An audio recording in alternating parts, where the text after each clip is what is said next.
Channel पे। तो आज का हमारा क्वेश्चन है एक्सरसाइज 7.1, चैप्टर का नाम हमारा कोऑर्डिनेट ज्योमेट्री। क्वेश्चन नंबर 7 है। इसमें कहा है क्वेश्चन में कि एक्स अक्ष पर वह बिंदु ज्ञात कीजिए, कि एक्स अक्ष पर वह बिंदु ज्ञात कीजिए जो 2, -5 और -2, 9 से समदूरस्थ पर है। ठीक है, तो इसमें कहा है कि एक्स अक्ष पर वह बिंदु ज्ञात कीजिए। अगर एक्स अक्ष पर कोई बिंदु होगा, अगर एक्स अक्ष पर कोई बिंदु होगा तो उसके लिए उसके निर्देशांक होंगे x, 0।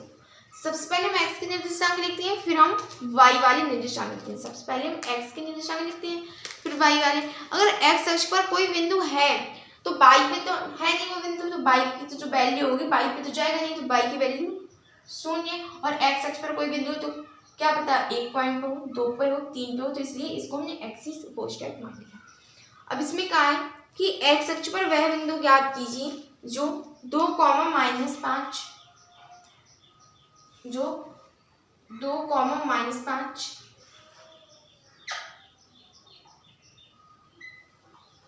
और -2,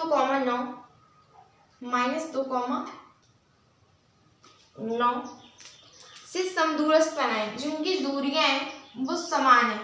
तो इसमें कहा है x का मान ज्ञात कीजिए।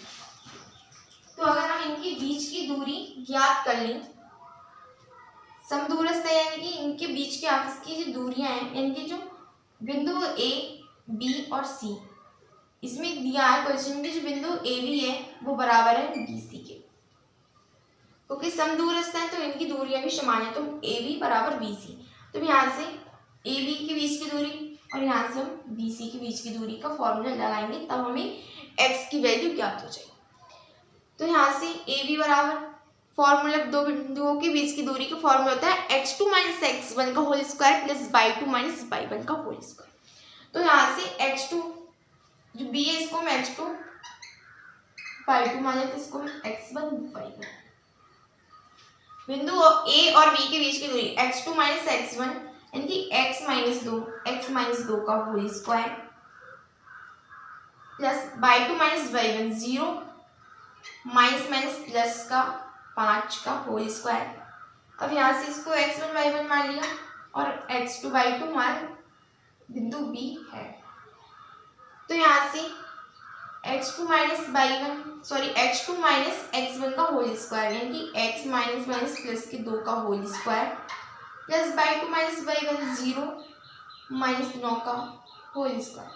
दोनों तरफ रूट है तो हमारा रूट हट जाएगा, तो यहाँ से आ जाएगा x - 2 का होल स्क्वायर प्लस 5 का स्क्वायर, तो आ जाएगा 25 बराबर x + 2 का होल स्क्वायर और यहाँ से प्लस माइनस के 9 का होल स्क्वायर 81 माइनस के स्क्वायर प्लस आ जाएगा और 9 का स्क्वायर 81। तो यहाँ से a - b यहाँ पर a + b का फॉर्मूला लग रहा है, तो हम इसको खोल लेते हैं ब्रैकेट को। तो यहाँ से a - b का फॉर्मूला लगाएंगे a² + b² - 2ab 2 दूनी 4 x - के प्लस 25 बराबर यहाँ से a + b का a² + b² प्लस 2ab यानी कि 4x + 81। तो यहाँ से x² यानी कि बराबर में दोनों तरफ इक्वल संख्या होती है तो हम उसे काट देते हैं। इसकी x² से x² कट जाएगा, प्लस के 4 से प्लस के 4। यहाँ पर माइनस के 4x से प्लस के 4x नहीं कटेंगे क्योंकि ये बराबर किस तरफ जाएंगे, तो ये प्लस के हो जाएंगे और प्लस के 4x हमारे जुड़ के हो जाएंगे 8x, इसलिए ये हम नहीं काटेंगे। तो यहाँ से हमारा माइनस का 4x प्लस के 25 माइनस के 4x प्लस के 25 बराबर प्लस के 4x प्लस के 81। तो यहाँ से माइनस के 4x माइनस के यहाँ से हमारे जो प्लस के 4x बराबर किस तरफ पाएंगे, तो मान जाएंगे माइनस के 4x is equal 81 minus plus के 25 में बराबर किस तरफ जाएंगे, तो मान जाएंगे माइनस के 25। यहाँ से मान जाएंगे माइनस के 8x जुड़ जाएंगे।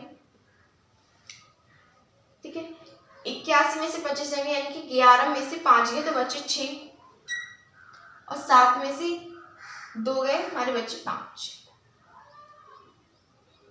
तो यहाँ से 56/8 माइनस के 8 सत्ते 56, x की वैल्यू आई मान नेगेटिव में 7। तो इसमें कहा था x का मान ज्ञात है, तो हमारा x का मान है वो -7 आया। ठीक है, इसी तरह का हमारा दूसरा क्वेश्चन है, वो है हमारा क्वेश्चन नंबर 10।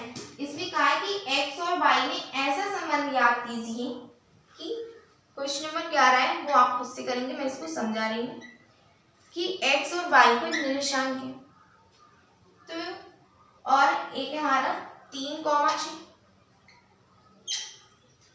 और एक हमारा -3, 4। ठीक है, तो इसमें कहा है इस क्वेश्चन में कि x और y में ऐसा संबंध क्या कीजिए। तो हमें x और y में ऐसा संबंध यानी कि मतलब इससे हम रैखिक समीकरण या द्विघात समीकरण के रूप में इसे बनाना है, और इसमें समदूरस्थ पर है जो x और y बिंदुओं 3,6 तथा 3,4 से समदूरस्थ है। यानी कि इसी तरह से ये हमारा कोई x और y है, ये हमारे दो बिंदु है 3,6, ये हमारा -3,4। ठीक है, ये दोनों इससे समदूरस्थ है, यानी कि समदूरस्थ दूराई पे, यानी समान दूराई पे हैं। तो यहाँ से हमें इसके बीच की दूरी इसके बीच की दूरी बराबर में रखकर ऐसे ही सॉल्व करनी है। हमें इसको इस तरह से एक रैखिक समीकरण के रूप में बनाना है, कि हम इसको इस तरह से एक रैखिक समीकरण के रूप में बना सकते थे, -8x -56x = 0 बना सकते थे। इसी तरह से इसमें y की वैल्यू को हमने 0 माना, क्योंकि इसमें कहा था कि x अक्ष पर बिंदु है, तो x अक्ष पर बिंदु तो x होगा, y पर 0 होगा, इसलिए हमारे y का मान 0 है। लेकिन इसमें हमें y का मान y ही दिया है, इसीलिए हमारे जो इस समीकरण को अगर हम हल करेंगे तो हमारे एक समीकरण के रूप में आएगी, रैखिक समीकरण के रूप में, जो आएगी हमारे 3x प्लस, आपको लाना है आंसर में बता देते हैं, 3x + y + 5 = 0। नहीं, 3x + y -5 = 0। ठीक है, हमें ये समीकरण बनानी है, इसे सॉल्व नहीं करना है, खाली हमें इतनी समीकरण बनानी है। ठीक है।